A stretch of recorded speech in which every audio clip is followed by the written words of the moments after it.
Hello, good evening, living at your finest champions. How are you doing today? So pleased to be back. Glad to be here for another episode of Wednesday Wellness Wisdom. I know the name has changed a couple of times, but the whole idea is we get some nuggets to live at our finest health. Well, welcome to all of you watching live. I appreciate you stopping by. If you're watching as a replay, thanks as well. We like to make this really interactive, so please leave comments. Let us hear where you're watching from. This afternoon, or this evening, I should say, our session is on dehydration. One of the slides that I shared during the week was how we just are nutrients deficient just because we are dehydrated. So the goal is part of our series of avoiding inflammation in the bloodstream, especially during times like this in COVID. We want to make sure that our immune system is strong to fight any form of diseases. We talked about sleep. We talked about stress. Now we're taking the third aspect to avoid inflammation, which is making sure that we're well hydrated. So yeah, that's what we're going to be talking about. I will mention some of those best practices to prevent dehydration, what I personally do that has helped me, and I'll talk about why. But before I get to that, let me introduce myself. For those of you that don't know me, I'm Dr. Dolapo Babalola, equally known as Dr. Babs. I am a family physician. I am the founder of Living at Your Finest. I'm also a health and fitness coach, and I'm glad to be here today. Well, let's dive in. Let's talk about hydration. Let's start off by asking the big question is, why should I stay hydrated? Now, studies have shown that over 70% of people are dehydrated, chronically dehydrated. I've had patients tell me, I just don't like drinking water. It tastes horrible.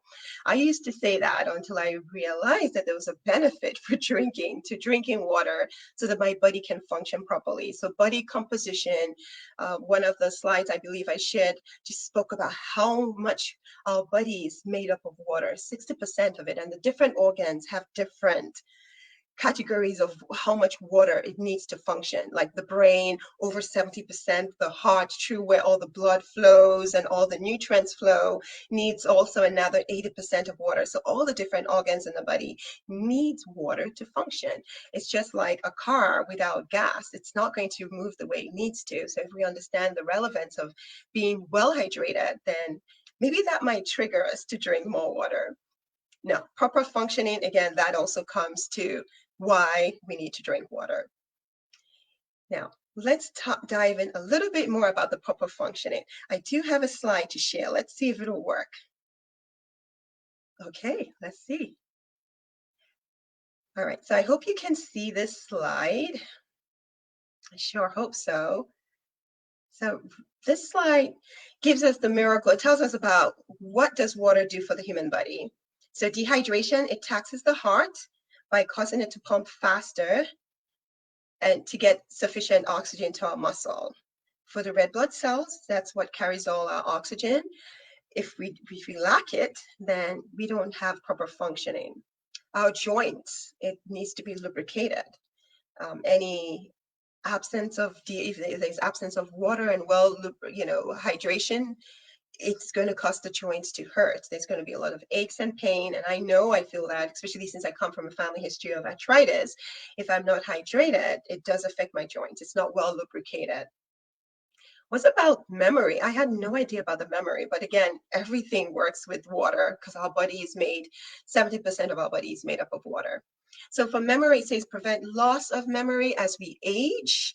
It lessens addictive urges, and those are things like caffeine and alcohol and certain drugs.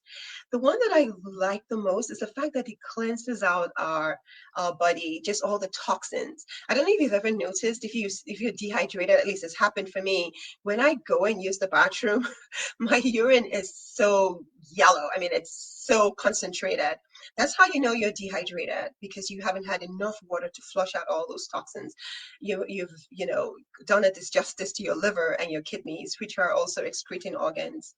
And then without the flow of water, there's insufficient water to remove waste and toxins through our stool. So it's not just the urine, right? It's also the stool. You feel constipated.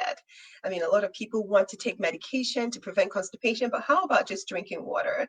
So there are all these different functions that we need to be familiar with, the proper functioning.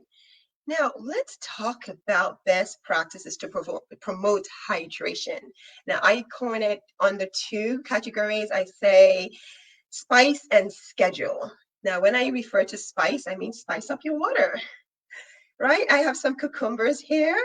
I love putting cucumbers and lemon in my water. This really does encourage me to drink water. And I have this jar. It takes about 3 glasses of water, and a glass of water is 8 ounces.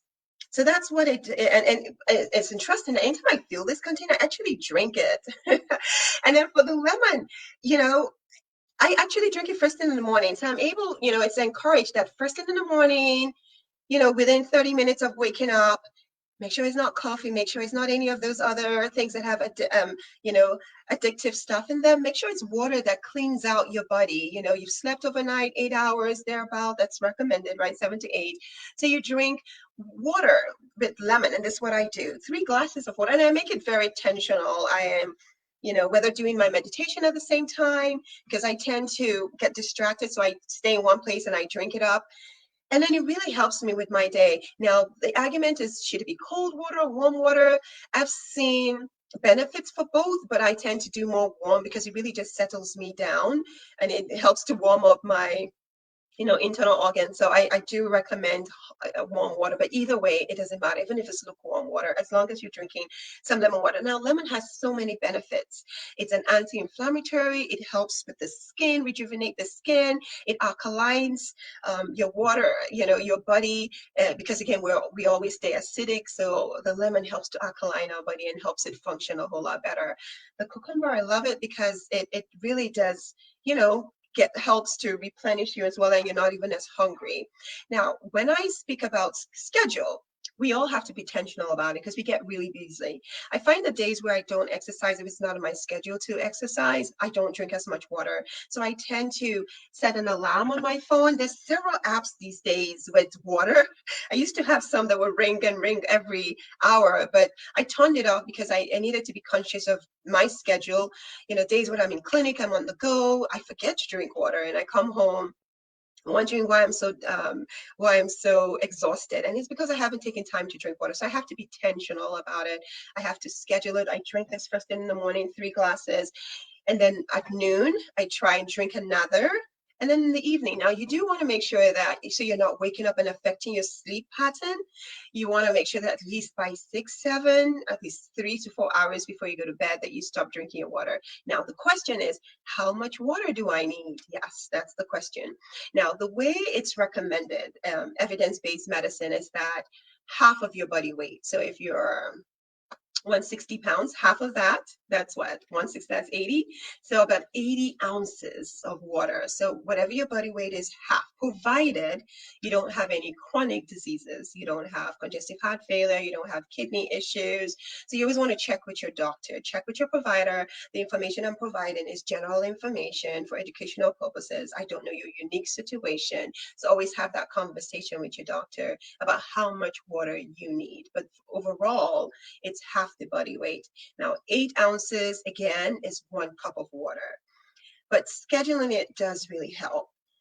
Now, what hydration is not? Sugary drinks. A lot of times I have patients say, oh yeah, I stay hydrated. But when you ask them, so what are you taking? Sodas, all that has tons of sugar, has tons of additives, which does not, as you can imagine, everything that I told you that the body does, right? It doesn't need that. And that's not going to help it function well.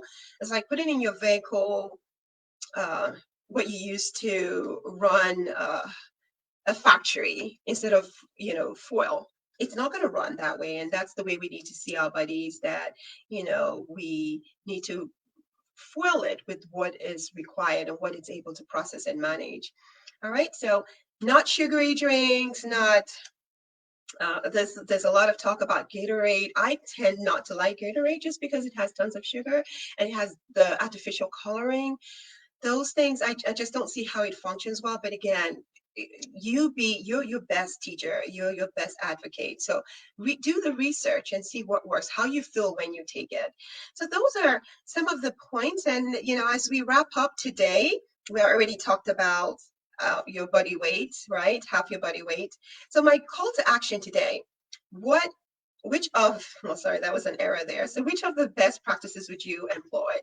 So what are you going to do? Are you going to, let's go back to this. Which one are you going to do? Are you going to spice up your water? Can you share, please? I would like to hear.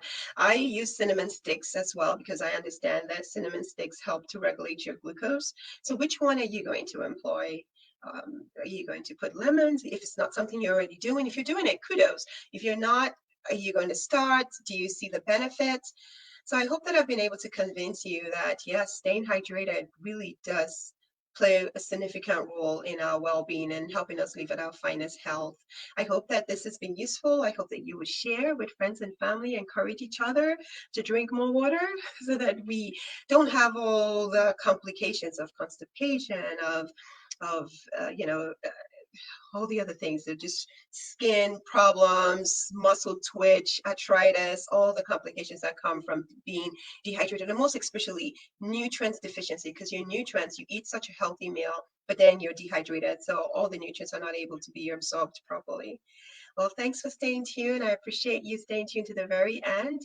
I hope that I'll see you for another episode. Until then, know that you need to live at your finest. You deserve to, and you most certainly can live at your finest. Take care and God bless.